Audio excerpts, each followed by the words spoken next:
Radhe Radhe everyone, my Pacific world में आप सभी का स्वागत है। फ्रेंड्स, आज की वीडियो में मैं आपको पोपाबाई की कहानी सुनाऊंगी। पोपाबाई की कहानी सुनने के लिए हमें 1 लोटा जल चाहिए होता है और हमें राई के दाने चाहिए होते हैं।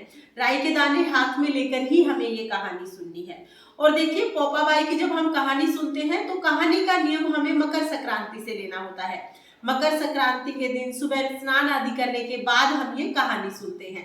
उसके बाद हमें 1 साल तक रोजाना ये कहानी सुननी होती है। 1 साल पूरा हो जाने के बाद यानी कि अगली मकर संक्रांति के दिन इसका उद्यापन किया जाता है। पोपाबाई की कहानी का उद्यापन हमें कैसे करना है, इसका वीडियो चैनल पर आ चुका है, आप वहां से देख सकते हैं। तो देखिए, कहानी सुनने के लिए 1 लोटा जल हमने ले लिया है। तिलक करने के लिए हमने रोली ले ली है और राई के दाने हम हाथ में ले लेंगे। तो राई के दाने हाथ में लेके अब हम पोपाबाई की कहानी सुनेंगे। एक बार एक पोपाबाई थी। वह नियम व्रत बहुत रखती थी और प्राय पुरुष का मुख नहीं देखती थी।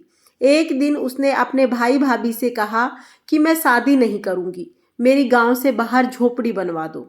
गांव से बाहर झोपड़ी बनवा दी। पोपाबाई ने गांव की स्त्रियों को कहा कि वो अपने गाय बछड़े उसके यहाँ पर चराने के लिए छोड़ दिया करें। उनके पास जो भी बचा कुचा खाना हो वह पोपाबाई को दे दें। इस तरह से पोपाबाई झोपड़ी में रहने लगी। एक दिन नगर का राजा शिकार खेलने के लिए जंगल गया। जंगल में झोपड़ी देखकर वह वहां पर रुक गया। बोला कि झोपड़ी में कौन रहता है। जब अंदर से कोई आवाज नहीं आई तो वह बार बार दरवाजा खटखटाने लगा। तब पोपाबाई उठी और बोली कि कौन है जो मेरे दरवाजे पर आवाज लगा रहा है। राजा ने कहा कि मैं नगर का राजा हूँ और तेरे से शादी करना चाहता हूँ। तब पोपाबाई ने कहा कि जहाँ से आए हो वहीं चले जाओ, मैं पराये पुरुष का मुंह नहीं देखती हूँ। राजा जबरदस्ती पोपाबाई को उठाकर जाने लगा। रास्ते में पोपाबाई ने राजा को श्राप दे दिया। उसका सारा राजपाट नष्ट हो गया। जब वह नगर पहुंचा तो रानियां कहने लगी कि आप इसको वापिस इसकी झोपड़ी में छोड़ाओ। राजा जब पोपाबाई को छोड़ने के लिए गया तो रास्ते में पाप की नदी आई। राजा उस पाप की नदी में डूब गया, नरक में गया। पोपाबाई धर्मराज जी के यहाँ गई। धर्मराज ने पोपाबाई को स्वर्ग का राज दे दिया। एक बार पृथ्वी पर एक सेठ सिठानी की मृत्यु हुई। मृत्यु के बाद वो स्वर्गलोक को सिधारे, लेकिन स्वर्ग के दरवाजे बंद थे। दरवाजों को बंद देखकर उन्होंने धर्मराज को दरवाजे खोलने के लिए आग्रह किया। तब धर्मराज जी ने कहा कि इस द्वार पर पोपाबाई का राज है।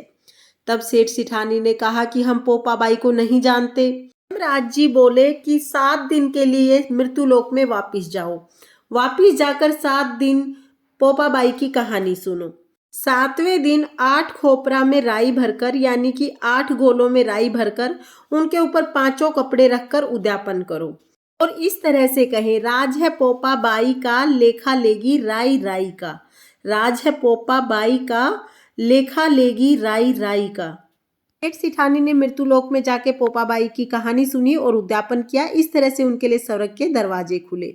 इस तरह से हम कहानी सुनेंगे।